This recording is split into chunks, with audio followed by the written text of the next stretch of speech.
Bonsoir à tous.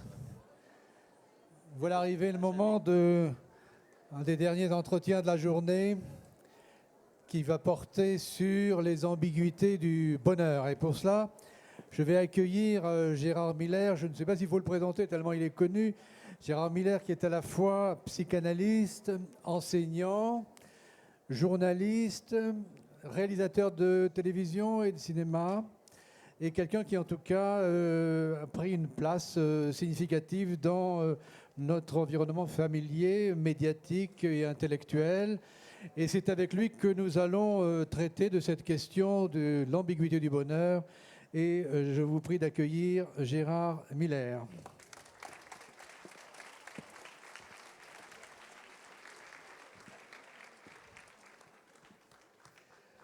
Bonsoir Gérard, et sans plus attendre, parce que j'ai même observé qu'il y avait chez vous une légère impatience à parler du bonheur, sans doute.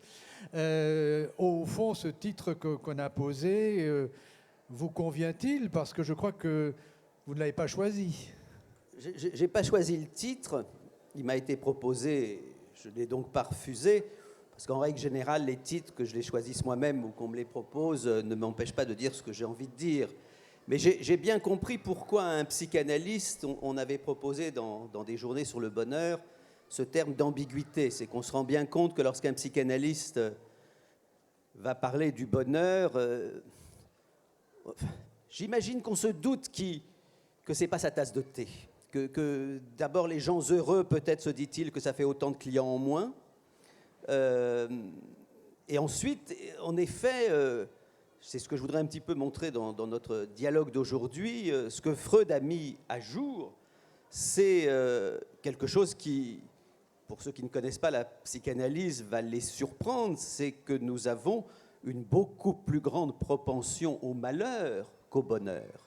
Et donc, ambiguïté du bonheur, oui, parce que c'est d'abord notre propre ambiguïté vis-à-vis de ce que nous croyons évident. Si vous interrogez les gens qui sont dans cette salle, presque tout le monde vous dira j'ai envie d'aller bien, j'ai envie d'être heureux, peu importe la formulation, ça semble une évidence que nous voulons notre bien. Or, c'est exactement le contraire que la psychanalyse, avec Freud, a découvert. C'est que nous pouvons toujours raconter ce qu'on veut sur notre envie d'être heureux, sur notre envie d'aller bien, sur notre envie de guérir, par exemple, quand nous souffrons réellement, on peut raconter ce qu'on veut, il y a quelque chose, et c'est sur ce quelque chose que j'aimerais m'expliquer, il y a quelque chose qui nous ramène à l'inverse.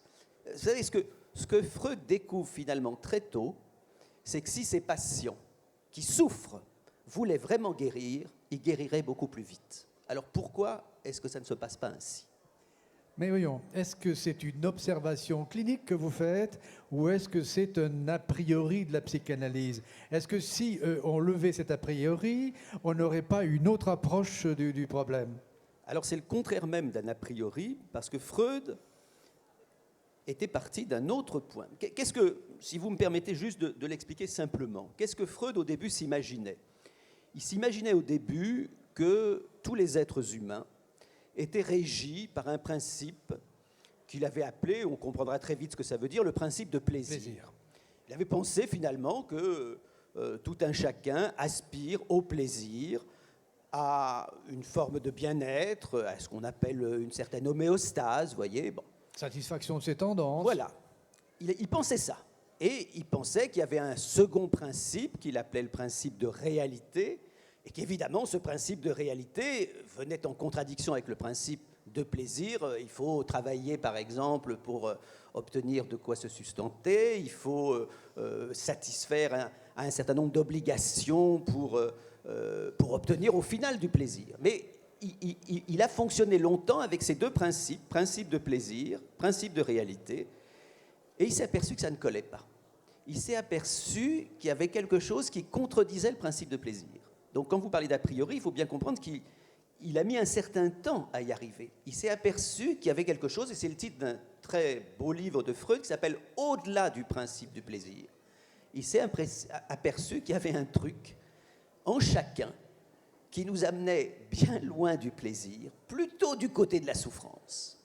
Et que l'être humain, pour le dire très simplement, au lieu d'aspirer à la tranquillité, à ce que j'appelais tout à l'heure l'homéostase, je fais, comme le mot est un peu inhabituel, je fais le geste de la main, c'est ça l'homéostase, c'est le côté pacifié de l'existence. On peut imaginer que le bonheur, c'est quelque chose comme ça, quelque chose de tranquille. Bon.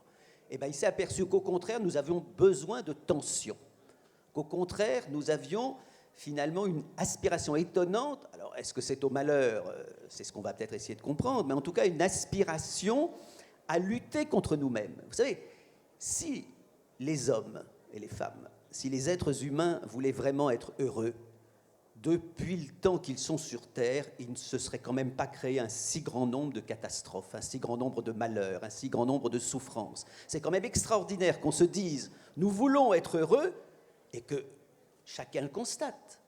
Les hommes ne cessent pas de provoquer leur perte. Donc c'est tout le contraire d'un a priori. Freud découvre un autre espace et le psychanalyste Jacques Lacan, qui va venir après, va nommer d'un terme qu'il faut bien comprendre ce qui se passe au-delà du principe de plaisir. Il va appeler ça la jouissance. Alors on se dit, quand on utilise le mot jouissance, on pense à la jouissance sexuelle, à un plaisir suprême. Ce n'est pas du tout ça que veut dire Lacan. Ce que veut dire Lacan, c'est qu'il y a, si vous me laissez juste la possibilité d'expliquer ça, parce qu'on aura une bonne base pour notre discussion, ce que Lacan et Freud finalement ont montré, c'est qu'il y a deux types de satisfaction. Il y a les satisfactions conscientes. Si je vous interroge, vous pourrez me dire ce qui vous fait plaisir. Et vous pourrez me dire aussi ce qui ne vous fait pas plaisir. Vous fait peut-être plaisir d'aller au cinéma, d'être avec votre famille, de partir en vacances, que sais-je. Bon. Vous en avez consciemment l'idée de ce qui vous fait plaisir, bon, comme moi. De même que vous pouvez dire ce qui ne vous fait pas plaisir. Bon. Ça, ce sont des satisfactions, on va dire, conscientes. Bon. Qui peuvent d'ailleurs bouger. Ce qui vous faisait plaisir il y a 10 ans ne vous fait plus forcément plaisir aujourd'hui. Et puis, ce que la psychanalyse découvre, c'est qu'il y a des satisfactions inconscientes. Et que ces satisfactions inconscientes, c'est ça que Lacan appelle la jouissance, ces satisfactions inconscientes, c'est bizarre quand même, mais ces satisfactions inconscientes, donc qu'on ne peut pas nommer, lorsqu'on les ressent parfois au niveau du conscient, on les vit comme déplaisantes. Freud dit très souvent, il y a ce qu'on vit comme de la souffrance, du déplaisir, disons, consciemment, ça satisfait quelque chose. Et donc, la grande difficulté pour un psychanalyste de parler du bonheur, c'est que donc nous avons à la fois des satisfactions que nous pouvons nommer et des satisfactions que nous ne pouvons pas nommer, que nous ne pouvons pas comprendre. Et c'est ce qui fait notamment que là où nous souffrons, à l'occasion, comme le dit Lacan, ça jouit. C'est-à-dire que ça satisfait quelque chose chez nous. Et c'est pour ça que c'est si difficile parfois de se détacher de ces symptômes. Et il faut bien comprendre que ça ne veut pas dire que c'est des souffrances imaginaires. Freud n'a jamais pensé que les hystériques, par exemple, qu'il voyait, étaient des malades imaginaires. Elles souffraient vraiment, ces femmes. Et en même temps, elles étaient attachées à leur souffrance comme à leur bien le plus précieux. Donc vous voyez que c'est ça qui rend la notion de bonheur compliquée pour un psychanalyste, puisqu'il y a donc des satisfactions inconscientes que nous vivons du côté de la souffrance et qui, pourtant, vont satisfaire quelque chose en nous. Mais est-ce que cette construction n'est pas trop parfaite? Est-ce que, pour le coup, l'explication et l'explication en boucle et en définitive avec sa résolution dans l'ambiguïté même, dans le renversement de l'une en l'autre, n'est pas trop parfaite? Et est-ce qu'elle ne passe pas à côté de la possibilité d'un bonheur qui ferait l'économie de ce passage?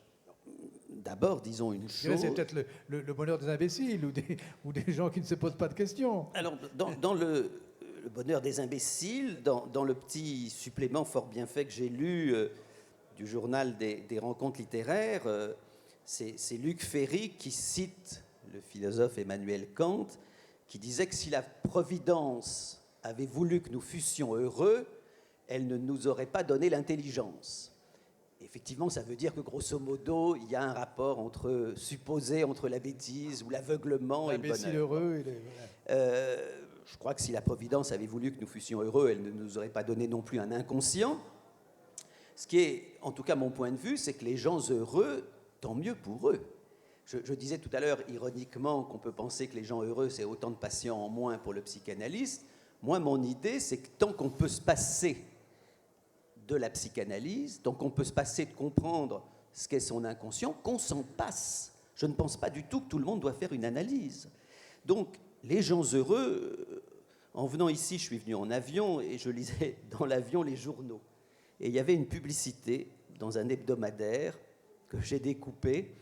On voit une femme, plutôt jolie, sur une petite montagne de bijoux, de diamants. C'est une pub pour un bijoutier et le slogan, c'est « Pour un moral au plus haut », dit la femme, « je préfère des dizaines de brillants à 10 ans sur un divan ». Bon. Montrez l'image. Alors, je ne sais pas si on peut la voir, mais enfin, en tout cas, je crois que c'est dans Paris Match de cette semaine. Bon, si cette femme a acquis cette montagne de bijoux... comment sur un divan ? Non, je crois qu'elle les a acquis, j'allais dire, sans offenser la morale, sans exploiter la classe ouvrière ou commettre du mal. Ben, si elle est heureuse sans passer par le divan, grand bien lui fasse. Vous savez, souvent, nous, psychanalystes, on voit des gens qui viennent nous voir, enfin souvent, disons, quand on a une carrière qui s'étend sur plusieurs dizaines d'années, ça devient souvent, on voit des gens qui viennent nous voir et qui disent, écoutez, franchement, moi je vais bien, je suis plutôt heureux, bon, parfois j'ai un rhume, parfois même la grippe, mais pas grand-chose. Franchement, je vais bien, je suis très heureux. Mais on m'a appris que j'ai un inconscient. Non, même pas. Les gens disent, enfin, ça peut être ça, mais on voit des gens donc qui vont bien et qui sonnent à la porte du psychanalyste et qui vous disent, je vois pas ce que je pourrais vous dire, mais j'ai envie, ou bien disent-ils, de mieux me connaître, ou bien je suis tellement passionné par la psychanalyse que je voudrais quand même faire une psychanalyse. Alors que je suis, on va le dire dans les termes du... Alors que je nage dans le bonheur. Bon. Alors, qu'est-ce que le psychanalyste peut faire ? Il peut féliciter les gens d'aller aussi bien, bravo, mais en tout cas, vous ne ferez pas une psychanalyse. Vous ne ferez pas une psychanalyse parce qu'on ne peut faire une psychanalyse qu'à partir de quelque chose qui cloche. Qu'à partir du moment où on a le sentiment qu'il y a un truc qui se répète dans notre vie et qui ne va pas. C'est pour ça d'ailleurs que tous les psychanalystes, au départ, étaient des gens, évidemment, chacun était bancal. Le psychanalyste commence lui aussi par être quelqu'un qui cloche. C'est pour ça que Freud a pu dire aux psychanalystes, n'imaginez pas que vous êtes des modèles. Vous n'atteignez pas le degré de normalité auquel vous voudriez que vos patients arrivent. Bon. C'était clairement leur dire, ça clochait chez vous et peut-être même que ça cloche toujours. Mais en tout cas, la psychanalyse n'est possible que pour des gens, on ne va pas forcément dire qui ont l'idée d'être malheureux, ou qui ont le sentiment plutôt d'être malheureux, mais pour des gens qui rencontrent quelque chose comme une impasse. Et ce que je dis souvent, c'est que à partir du moment où dans notre vie, quelque chose se répète, la répétition c'est le concept clé de la psychanalyse, quelque chose se répète, c'est-à-dire à partir du moment où vous voulez quelque chose, et à chaque fois vous vous trouvez à l'inverse de ce que vous voulez.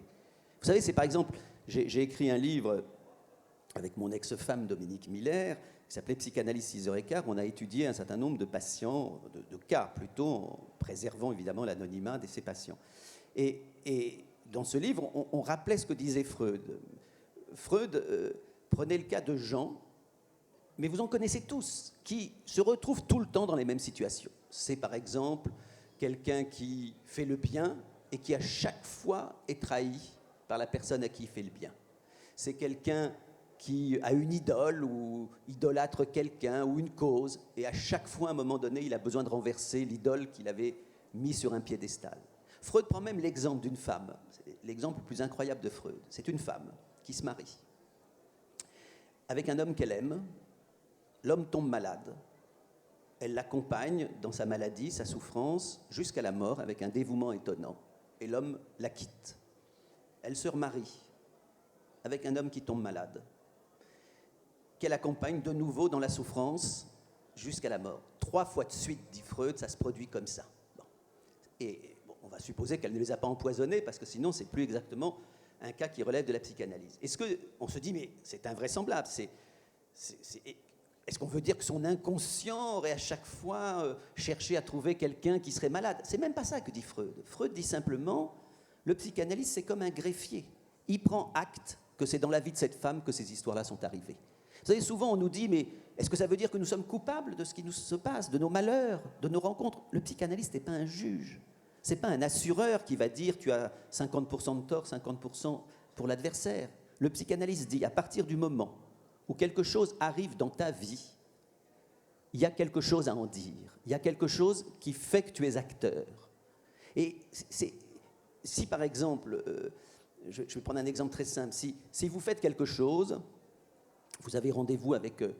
vous devez aller à un examen, prenons un moment difficile parfois de la vie, vous allez à un examen, vous n'avez vraiment pas envie d'aller à cet examen, et vous vous trompez de jour. Bon. Au lieu d'y aller le mardi, vous y allez le mercredi, et vous vous dites, bon, c'est un acte manqué, mais évidemment, j'avais tellement peu envie d'aller dans cet examen que mon inconscient a dû faire que je me suis gouré. Bon, là, vous êtes presque prêt à reconnaître que vous êtes acteur, alors que vous ne l'avez pas décidé consciemment.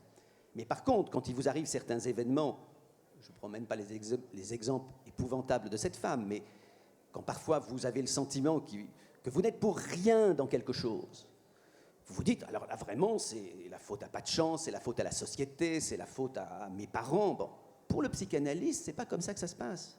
Il considère effectivement que nous sommes acteurs, y compris là où nous pensons purement et simplement subir les choses. Freud va même... Je prends vous m'aviez dit, il faut parfois prendre des exemples, j'en prends un qui m'a toujours amusé sur ce que Freud considère être la part active de notre vie. Il prend l'exemple d'un patient qui va chez son psychanalyste. Je crois que vous savez tous, même ceux qui ne connaissent pas la psychanalyse, qu'on dit que les psychanalystes font payer les séances qui sont manquées par leurs patients. Bon. C'est souvent si le patient, parce qu'il a des obligations professionnelles, téléphone au psychanalyste de la veille, 2 jours avant, en disant « je ne peux pas », très souvent les psychanalystes déplacent la séance. Mais si la séance est prévue et manquée, le patient ne vient pas, effectivement, nous faisons payer la séance. On dit « ah là, les psychanalystes et l'argent ». Et Freud prend un exemple absolument drôle et que je vous demande d'écouter en vous disant pourquoi est-ce qu'il le prend. C'est le patient qui va voir son psychanalyste. Et je le raconte à ma façon, mais c'est quand même l'exemple de Freud. Et il y a une bourrasque terrible dehors, un grand vent, et un début de tempête. Le type marche dans la rue, tout d'un coup, d'un balcon, il y a un pot de fleurs qui se détache, qui tombe sur la tête du patient. Il ne peut pas aller à sa séance d'analyse, il est conduit à l'hôpital. Freud dit, c'est de la résistance. On se dit, mais attendez, comment est-ce que Freud veut dire que l'inconscient a calculé la vitesse du vent, que justement le patient est passé tout près? C'est pas ça que dit Freud, parce que ça serait grotesque. Il dit simplement, mais le psychanalyste, lui, il prend acte. Vous aviez une séance à 17h, aujourd'hui, vous n'êtes pas venu. C'est tout ce que je dis pour l'instant. Parce que quand on commence à considérer qu'il y a des évidences, là je suis pour quelque chose dans ce qui m'arrive, là je n'y suis pas, vous faites déjà, vous portez un regard, une hiérarchisation sur là où vous êtes impliqué ou pas. Donc la psychanalyse, c'est d'abord ça, poussé parfois à l'extrême. Sauf que le patient ne peut pas comprendre ce raisonnement. Là, en fait, votre psychanalyste, il raisonne comme Dieu. Non, pareil, justement. C'est un point de vue divin. C'est-à-dire qu'il y a une providence, il y a une nécessité, vous n'y êtes pour rien, vous n'avez pas compris, certes, mais vous ne rentrez pas dans les plans de... Non, c'est pas la providence, c'est à l'occasion l'inconscient. Bien sûr qu'on peut penser qu'il y a des événements dans lesquels nous ne sommes absolument pas. On peut l'imaginer. Non, mais votre pot de fleurs, j'en tiens là. Sauf que le pot de fleurs, il vous rassure parce que vous vous dites, ah là, au moins, je n'y suis pour rien. Mais comme c'est le point de vue qu'on a très souvent dans la vie, là, je n'y suis pour rien, et que la psychanalyse, c'est au contraire une pratique qui amène le patient à se demander en quoi il est acteur, y compris là où il ne pense pas qu'il l'est. La question n'est pas qu'il découvre pour le pot de fleurs qu'il en est responsable. La question, c'est de comprendre, puisqu'on parle du bonheur et du malheur, en quoi, en effet, par exemple, nous fabriquons, y compris les coups que nous prenons. Il y a des jeunes filles certainement dans la salle, et des femmes nombreuses, je vois ça. Et souvent, j'entends, par exemple, des jeunes filles, je pense plus spécialement à elles, lorsqu'elles commencent à sortir en boîte, lorsqu'elles commencent à découvrir le charme éventuel de la rencontre avec l'autre. Il y en a qui disent, c'est étonnant, chaque fois que je sors en boîte, c'est toujours le même genre de type qui vient me voir. Enfin, je ne sais pas comment je fais, je les attire, je ne tombe que sur des cons. Bon. Sentiment, toujours de la mauvaise rencontre. Bon. Et des femmes qui ont eu un certain nombre d'aventures ou de liens, et qui au bout d'un temps disent, c'est pas croyable, quand dans une pièce, il y a vraiment le dernier des salauds, c'est pour moi. Bon. Donc vous voyez, vous connaissez ce type de phénomène où on se dit, putain, je les attire, les ennuie, les emmerde, les cons, les salauds, etc. Bon. Et ça vaut aussi pour les bonnes rencontres. Oui. Pour les bonnes rencontres, les choses positives. Ça vaut aussi. C'est pas que, mais là, pas quand c'est les bonnes rencontres, c'est ça le problème, c'est quand c'est les bonnes rencontres, on trouve ça normal. on a le sentiment que c'est plutôt... La psychanalyse, c'est quand ça va mal qu'on se pose la question. Et je disais tout à l'heure que le grand... Est-ce que ça n'induit pas un regard qui est toujours négatif, qui pose la souffrance comme une équation de base et qui décline cette souffrance, ce mal-être, d'une manière indéfinie? Mais si vous avez fait la bonne rencontre à 18, 20 ou 30 ans et que vous êtes heureux dans votre couple, tant mieux pour vous. Vous n'êtes plus un client potentiel. Mais personne, voilà. Mais enfin, quand même, vous n'entendrez pas de ma bouche le fait de dire « oh là là, ça cache quelque chose derrière tout ça ». C'est ce qu'on voit. C'est ce qu'on appelle le bonheur. C'est aussi la façon dont on se raconte certaines histoires. Et ce qu'on voit, nous, psychanalystes, et je dirais malheureusement, c'est que des gens qui, pendant tout un temps, se sont racontés les bonnes histoires, ont fait peut-être les bonnes rencontres, et puis à un moment, il y a un événement dans leur vie qui vient démonter tout ça. C'est ce qui se passe, par exemple, notamment lorsque on connaît le deuil d'un être cher. On a l'impression que tout le reste ne tient plus le coup. Donc, tant que ça tient le coup, tant que les constructions, même si un psychanalyste dirait qu'elles sont imaginaires, tant que les constructions qu'on a fabriquées tiennent le coup, tant mieux. Mais je prenais l'exemple de ces femmes qui font les mauvaises rencontres, mais ça peut être évidemment des hommes également, pour dire qu'il y a un moment, on se dit, mais pourquoi ça se répète? Il y a une expression freudienne qui dit la pulsion de destinée. Moi, je ne crois pas au destin écrit dans les astres, mais je crois en effet qu'il y a dans chacune de nos vies, c'est ce que disait Stendhal, il y a un certain style. C'est-à-dire que chaque vie a un style, chaque vie a une certaine façon de répéter les événements majeurs. Eh bien, quand ces événements, et je termine là-dessus, ces événements majeurs d'une vie, ce style d'une vie, conduit quelqu'un vers le malheur, vers la souffrance, c'est là qu'il faut qu'il s'interroge. Si ça le conduit vers le bonheur, mais vogue. Et sur la manière dont vous venez formuler les choses, vous me donnez à penser qu'en définitive, la réitération, la manière dont on la vit, dont on la comprend, ça prend la forme d'un récit. Et que ça a affaire au langage comme tel. Et que donc ce récit, d'une certaine façon, il est toujours orienté vers la même destination. Mais est-ce que finalement la souffrance n'est pas dans le récit plutôt que d'être dans la réalité? Est-ce que ce n'est pas le récit? C'est parce que je me raconte. Vous avez compris, naturellement. Oui, j'ai compris, mais ce que nous vivons n'est rien d'autre que le récit que nous en faisons. Ça, c'est vraiment ce que la psychanalyse m'a appris. C'est-à-dire qu'il n'y a pas de fait brut. Vous voyez, je prends un exemple. Il y a des événements qui se produisent dans la vie dont on pourrait dire qu'il y a une sorte de chronologie des événements. Bon. Et ensuite, il y a le sens que ces événements prennent pour nous. Vous jouez avec votre enfant, et tout d'un coup, sans faire exprès, vous lui donnez un coup assez fort. Pas parce que vous vouliez le gronder ou le punir, parce que, voilà, en jouant, vous avez fait un geste sur lequel vous pouvez vous interroger. L'enfant accuse le coup est assez fort, il ne pleure pas parce qu'il sait bien que vous n'êtes pas en train de le gronder. Et à un autre moment, vous êtes en train de le gronder, et vous lui donnez une toute petite tape, et il se met à hurler. Dans ces deux exemples, il a vécu deux choses dont on pourrait dire, mais la seconde est infiniment moins grave, moins douloureuse que la première, puisque le coup était tellement moins fort. Vous comprenez bien évidemment que le sens qu'il a donné à votre petite tape était plus grand. Le récit qu'il a fait, si j'ose dire, de deuxième événement est important. Il a saisi l'intention. Voilà, il a saisi l'intention, il a compris ce qui se passait. Donc, c'est évident que ce que nous vivons, nous ne le vivons que parce que, d'une certaine façon, nous le disons. Lacan prend l'exemple, on se dit parfois contre Lacan qui insistait tellement sur le langage, on dit mais parfois il y a des sentiments, des choses, des petits battements dans le cœur. Mais ce petit battement dans le cœur, vous ne pourriez pas le ressentir si vous ne pouvez pas le nommer. Vous ne ressentez que ce que vous nommez. Vous savez, je dis parfois à mes étudiants que nous ne voyons pas avec nos yeux. Nous rencontrons parfois, nous psychanalystes, des enfants dont les yeux fonctionnent parfaitement. Vous les amenez chez un oculiste, un opticien, il vous dira aucun problème de vision. Et quand ces enfants sont devant nous, ou devant leurs parents, ou devant un objet, on a l'impression que le regard est vide, qu'ils ne distinguent rien du tout, que c'est comme si c'était la nuit, tout le temps. Bon. Alors on se dit, mais pourquoi ne voient-ils pas? Ils ne voient pas, et c'est parfois là-dessus qu'on travaille avec eux, parce qu'ils n'ont pas, on va dire, les signifiants, les mots pour distinguer ce qu'ils voient. Quand par exemple... Je vais vous prendre un exemple sur les Esquimaux. Les Esquimaux, par exemple, ou ceux qui vivent au milieu de la neige, de la glace, ils ont des mots pour distinguer des dizaines de sortes de neige. Et ils arrivent, eux, lorsqu'ils sont devant l'étendue blanche, non pas à voir comme nous, éventuellement quand on est skieur, on connaît la poudreuse, la neige glacée. Combien de neige vous pouvez nommer? 3, 4, 5? Bon. Et puis si vous n'habitez que dans les villes et jamais allé à la montagne, vous nommez la Gadoue quasiment. Bon. Donc, les Esquimaux, quand ils voient, comme ils ont des dizaines de signifiants, des dizaines de mots, ils voient des dizaines de neiges différentes.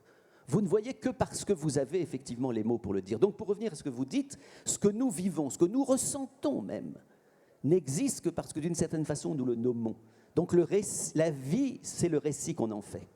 Tout à fait, et ça nous amène à la littérature, qui est en quelque sorte la manière de vivre la vie, la vraie vie réellement nommée et vécue, enfin Proust, hein, la littérature. Et donc on se dit, mais si la psychanalyse établit son fonds de commerce, ne le prenez pas de mauvaise part, entre guillemets, son fonds de commerce sur le malheur, peut-être qu'un discours orienté différemment, par exemple par la religion, par exemple par des sagesses différentes, des sagesses philosophiques, est-ce qu'elle ne peut pas réorienter ce récit de soi, non pas sur le registre du malheur, mais sur le registre du bonheur? Écoutez, un jour on posait à Lacan les 3 célèbres questions de Kant, dont une des questions est « Que m'est-il permis d'espérer ?» Et Lacan a répondu « Espérez ce que vous voulez ». La psychanalyse n'est pas là pour vous désespérer. Si vous voulez croire en Dieu, c'est vrai que la psychanalyse, elle part, là pour le coup, vous me parliez tout à l'heure d'a priori, elle part sans doute de ce qui est devenu un présupposé, c'est-à-dire qu'il y a dans l'existence humaine ce qu'on pourrait appeler du sans, S-A-N-S, du sans raison, qu'il y a quelque chose qui ne s'explique pas, qui a du c'est comme ça parce que c'est comme ça. Bon, on le dit parfois de la mort, mais pas seulement, il y a du sans raison. Celui qui croit, respectons-le, il pense qu'à un moment donné, vraisemblablement dans ce qu'on appelle l'au-delà, pour simplifier, tout va pouvoir s'expliquer, qu'il y a un fin mot de l'histoire. Bon. C'est d'abord ça que la religion, c'est d'abord ça que la religion nous dit. Vous connaissez dans la littérature, puisqu'on en parle, ce moment de doute, combien de fois on l'a lu, le moment de doute de l'homme qui croit, qui est devant un enfant qui est en train de mourir et qui s'adresse à Dieu en disant « Mais pourquoi tu fais mourir cet enfant ? En quoi, Dieu, as-tu besoin de faire mourir cet enfant ?» Et qui commence à douter de Dieu devant une souffrance inouïe, une souffrance insupportable. Il y a un très joli poème comme ça de Francis James. Il s'adresse à Jésus et il essaye de le convaincre « Ne fais pas mourir cet enfant. » Bon. Et il cherche tous les arguments pour dire à Jésus « Mais si tu ne le fais pas mourir l'année prochaine, il ira jeter des fleurs à la fête. » Et puis à la fin, il dit « Souviens-toi, Seigneur, je ne connais plus les mots par cœur, je suis désolé, que devant l'enfant qui meurt, que tu vis toujours toi auprès de ta mère, auprès de Marie. » Bon. Donc on connaît chez l'homme qui croit le moment de doute. Bon. Et quand même, celui qui croit se dit « Mais si, un jour, je pourrai comprendre. En tout cas, un jour, tout ça aura une explication. Dieu sait pourquoi c'est comme ça. » Bon. C'est ça qui fait la force de la religion. La psychanalyse, elle ne dit pas ça. La psychanalyse, elle ne fait pas de promesses. La psychanalyse, elle ne dit pas, en effet, qu'il y a un moment où tout se réconciliera avec tout. C'est pour ça que nous pensons qu'il y a en chacun un manque inéliminable, quelque chose qui ne se comble pas. Alors après, peut-être qu'on ne le dira pas dans cette séance de dialogue ensemble. On peut se dire, alors à quoi bon faire une psychanalyse si, entre guillemets, le bonheur est impossible ? Si vous me posez la question que je viens de formuler, je vous y répondrai.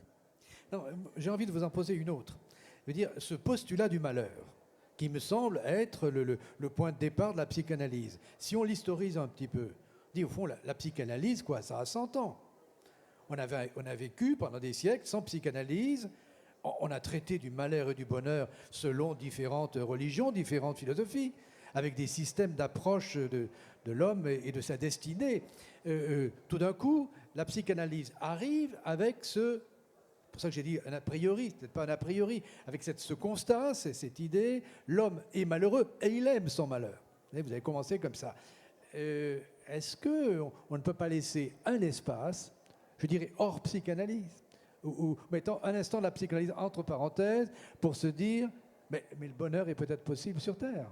là où je suis d'accord avec vous, c'est qu'on n'a pas attendu la psychanalyse pour être malheureux, ça c'est vrai. Après, on réfléchit dans les termes bonheur-malheur, c'est vrai que Freud ne parle pas tellement du malheur, il parle notamment de la pulsion de mort, il parle de quelque chose justement qui travaille contre nous-mêmes. Et comme on est dans un colloque ou des journées sur le bonheur, je reprends ces termes-là. Prenons un exemple encore autre qu'on n'a pas évoqué, bien que en parlant des mauvaises rencontres dans l'amour, j'ai commencé à le dire. Bon. C'est un fait que vous avez quand même remarqué, parce que je vois que votre âge n'est pas très éloigné du mien, et je vois dans la salle quand même des gens qui pourraient convenir exactement de ce que je vais dire. Ça ne va pas bien entre les hommes et les femmes. Bon. Je ne pense pas vous l'apprendre. C'est un autre débat de savoir si ça va mieux entre les femmes, les hommes et les hommes. Mais en tout cas, restons dans les hommes et les femmes, ça ne va pas bien. Et ça ne va pas bien depuis l'aube des temps. La littérature ne nous parle que de ça, du fait que ça ne va pas bien entre les hommes et les femmes. Bon. Ça ne va pas bien tout le temps, mais ça va bien quelquefois. Oui, enfin, fondamentalement, il y a quand même quelque chose qui a l'air de ne pas aller. Bon.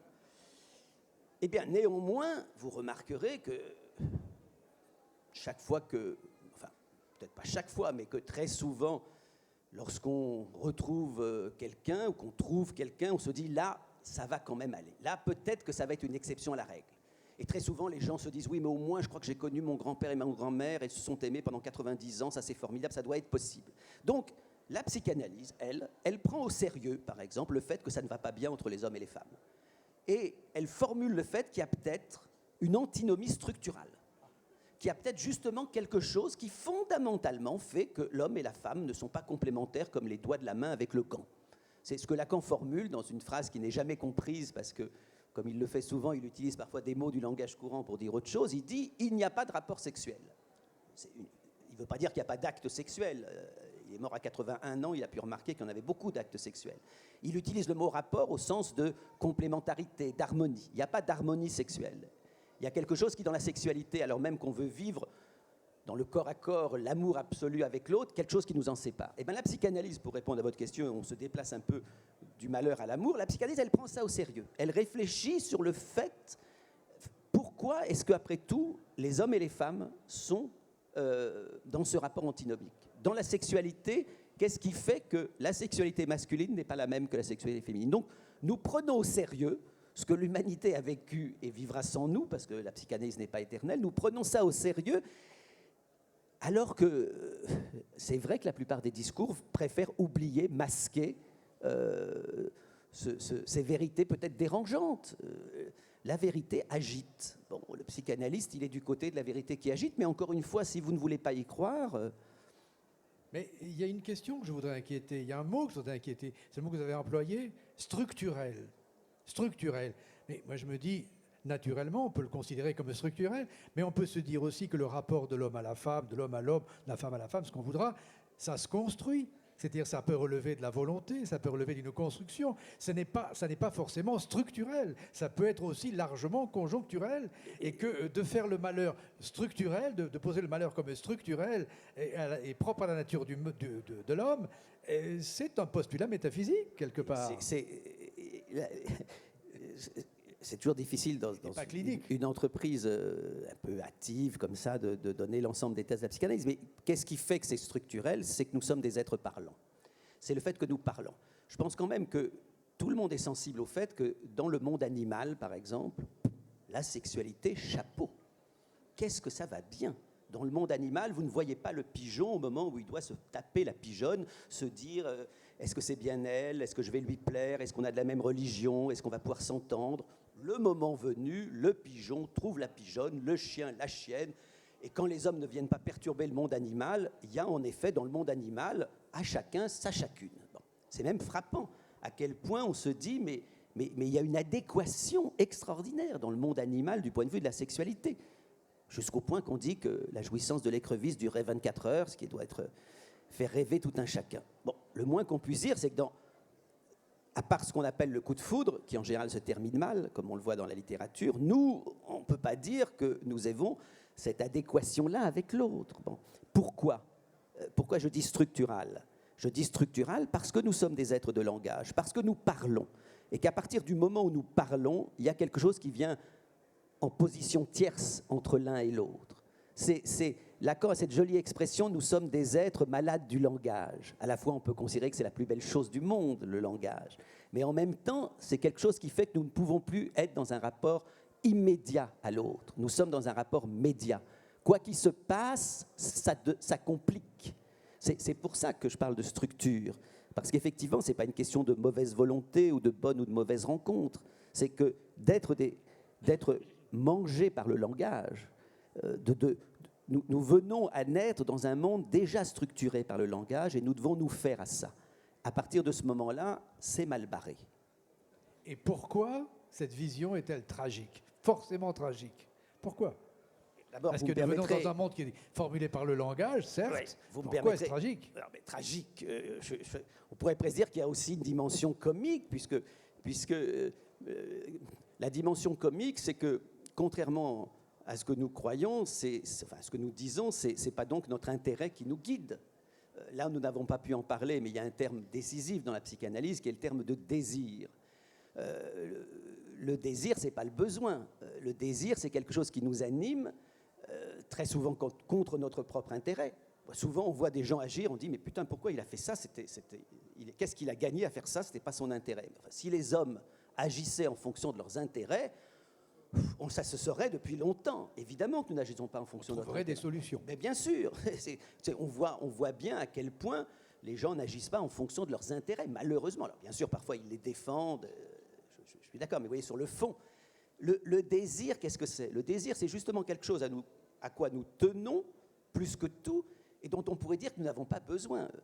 Un des beaux exemples qu'on peut prendre dans la littérature, puisque les livres sont partout dans ces lieux, prenez l'Avare de Molière avec sa cassette. Voilà un objet de désir, cette cassette étonnant, puisqu'il adore cette cassette plus que ses propres enfants, comme vous le savez. Il est prêt à ce que tout le monde meure pour sauver cette cassette. Il ne dépense pas l'argent qui est dans cette cassette, puisque bien évidemment, il est avare. Nous, ça nous fait rire parce qu'on se dit, mais pourquoi est-il tellement accroché à ce machin dont il n'a nullement besoin? Non, mais qu'il désire. Et c'est pour ça qu'il y a une dimension aussi comique, c'est que nous sommes comme l'avare, sauf que lui, il a identifié son objet de désir et que nous, il faut parfois une psychanalyse pour arriver à l'identifier. C'est comme si nous étions menés par le bout du nez, parce que Lacan appelle un objet petit 1, un objet de désir, qui fait que, du coup, nous ne sommes pas du côté de notre intérêt. Est-ce que vous accepteriez de dire que les pulsions négatives chez l'homme sont supérieures aux pulsions positives? Supérieure, plus déterminante. Ce que je pense, oui, je pense en effet que ce que Freud a... C'est ça qui est le plus indigeste chez Freud. Ça va le plus aux antipodes de tout ce qu'on aimerait pouvoir dire. C'est ce qu'il appelle la pulsion de mort. Et c'est vrai que la pulsion de mort, elle est plus forte que le reste. C'est-à-dire que nous travaillons très souvent. C'est pour ça que la psychanalyse peut nous aider à ce que ça ne soit pas tragique uniquement. Nous travaillons très souvent contre nous-mêmes. Et très souvent, les satisfactions inconscientes, pour revenir à ce que j'expliquais au début, les satisfactions inconscientes, nous y tenons plus qu'aux satisfactions conscientes. Donc c'est vrai que... Mais ne faites pas ce reproche à la psychanalyse. Regardez ce qu'est l'existence humaine. L'existence humaine est quand même plutôt du côté de la tragédie que de la joie de vivre. Et finalement, alors, quand on vous voit à la télévision, quand on vous voit procéder à des descentes en flammes, ou lorsqu'on lit votre dernier livre, Antipathie, on comprend tout d'un coup que les pulsions que vous délivrez dans ces ouvrages ou dans ces actes médiatiques, elles obéissent à ce que vous venez de définir, c'est-à-dire cette pulsion de mort qui vous anime. Si vous parlez du dernier livre que j'ai écrit, puis comme je vais le signer dans quelques instants, j'espère autant qu'il y a des gens qui l'achèteront, si vous parlez de ce livre qui s'appelle Antipathie, où effectivement je cible un certain nombre de gens, nommément, et de situations, de discours qui m'insupportent, je vous dirais que... Vous libérez des tensions. Oui, je vous dirais que là, si on termine notre discussion par quelque chose de plus personnel, moi, depuis que je suis tout petit, je combats en moi, j'oserais dire en connaissance de cause, en tout cas depuis la fin de l'adolescence ou la fin de la jeunesse, je combats en moi quelque chose de beaucoup plus fort que l'antipathie, qui est la haine. Je suis venu au monde après-guerre, mais dans une famille que les nazis avaient décimée absolument, puisque je n'ai connu que mon père et ma mère. Je suis venu au monde, je le dis à chaque fois que je peux, sans connaître jamais ni un oncle, ni un cousin, ni un grand-père, ni personne. Et quand je voyais mes petits copains partir chez la tante Agathe ou chez le cousin Marcel, moi je me retrouvais à me dire, mais qu'est-ce qui s'est donc passé avant ma naissance pour que je me retrouve sans personne? Évidemment, je suis devenu antifasciste, antiraciste et de gauche, presque au moment où on joue encore aux billes. Et quand j'ai été adolescent, je me suis engagé dans le militantisme à l'époque, qui était un militantisme extrêmement violent, qui a pu donner le pire, par exemple avec les Brigades Rouges en Italie ou la bande Abadère en Allemagne. Je me suis engagé dans un mouvement auquel je reste attaché, qui était la gauche prolétarienne, mais qui aurait pu m'amener vers le pire. J'ai été un jeune homme violent. Par chance, j'ai quitté le militantisme sans une goutte de sang sur mes mains, mais ce n'était pas acquis. Et je me suis dit, mais donc j'ai vraiment à combattre en moi la haine, la violence et du coup l'antipathie ou la colère que je manifeste parfois sur les plateaux. Je dirais que je considère que c'est salutaire. Par rapport à la haine symbolique. Est épouvantable, la haine est épouvantable et il faut la combattre. L'antipathie, la colère et la polémique, par exemple, ça c'est salutaire. Donc je sais qu'il y a... Vous avez transformé en langage des pulsions de mort. L'horrible Le Pen, père, a fait sa carrière au départ en disant « je dis tout haut ce que chacun pense tout bas ». Et bien, ce que vous pouvez retenir, j'essaye chaque fois que je prends la parole de le dire aux gens, ce que vous pouvez retenir du psychanalyste, c'est que ce que chacun pense tout bas, il vaut mieux qu'il le garde tout bas. Parce qu'il y a en effet, au fond de chacun, y compris des gens les plus pacifiques comme nous, ou j'espère que nous le sommes, les gens les plus doux, des gens les plus aimants, il y a au fond de chacun quelque chose qui, lorsqu'on va le titiller un peu trop ou l'exploiter, peut donner le pire. C'est ça qui fait l'épouvantable des discours qu'on entend comme ceux de Zemmour ou des autres. C'est qu'évidemment, ils viennent nous chercher là où on sait qu'on va nous trouver. On m'avait dit, ne prononce pas le mot de Zemmour, t'en as pour 10 minutes. Mais non, mais je veux dire que, vous le savez bien, c'est tellement facile de haïr. Enfin, je sais pas, on nous dit que les immigrés, alors vraiment, eux, ils sont pas supportables, les Arabes, parce qu'ils n'ont pas les mêmes mœurs, ils n'ont pas la même religion. Bon, alors là, mais enfin, de quoi on parle ? Est-ce que vous n'avez pas remarqué que c'est tellement facile pour une personne plus âgée de se mettre à détester les jeunes parce qu'ils font trop de bruit, parce qu'ils ont des cheveux bizarres, et les jeunes qui trouvent les vieux vraiment trop cons, ils ne comprennent jamais rien à rien. C'est pas facile pour quelqu'un qui est en bagnole de dire tout d'un coup, parce qu'il voit une femme qui conduit, putain, encore une femme au volant. C'est pas facile pour les Parisiens de dire, putain, j'étais en province, il n'y avait que des bouseux. C'est pas facile pour les... Enfin, le mépris, la haine, c'est tellement simple. Est-ce que vous ne remarquez pas à quel point la haine est déjà présente parmi ceux qui s'aiment, dans les familles? C'est ça qu'on découvre dans la psychanalyse. Moi, je cite souvent ce film que j'aime beaucoup, qui était, il y a des années que ce film est sorti, mais vous l'avez peut-être vu, qui était avec Michael Douglas, qui s'appelait La guerre des roses. On voit un couple, un homme et une femme qui s'aiment, qui se rencontrent et qui s'aiment. Et progressivement, ils se désaiment, au point à la fin, c'est à la mitrailleuse, à la mitraillette qui règle leurs problèmes. Je me dis, mais...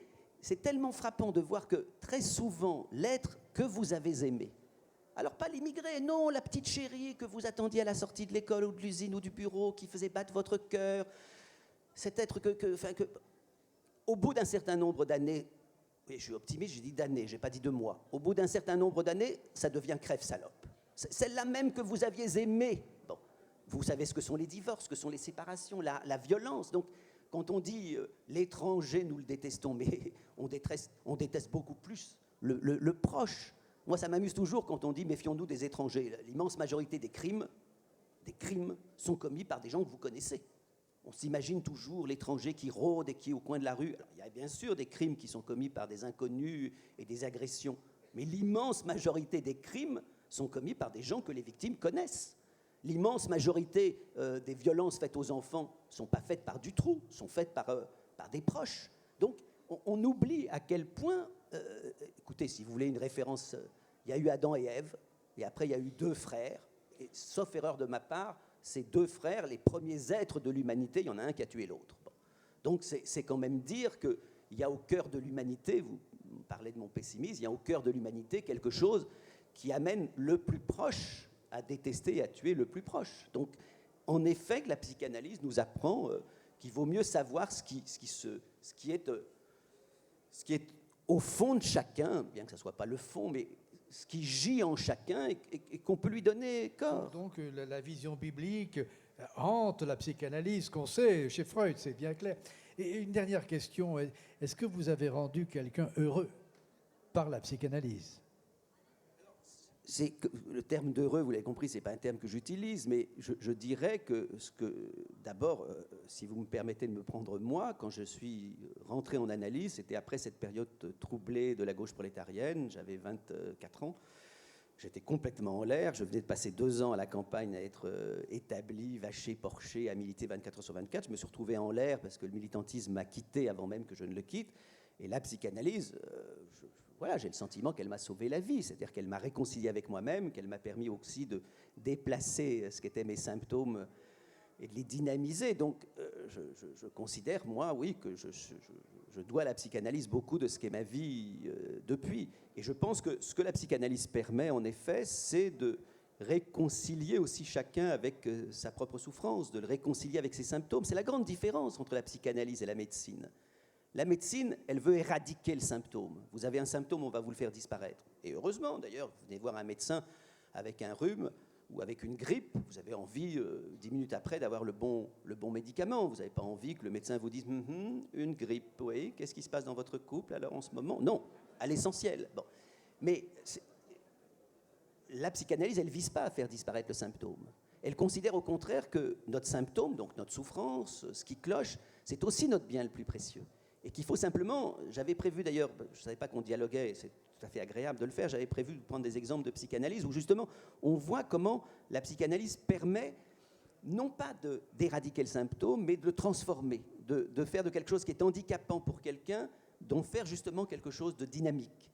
Donc en ce sens-là, oui, la psychanalyse permet sans doute, si vous voulez le dire comme ça, d'être plus heureux.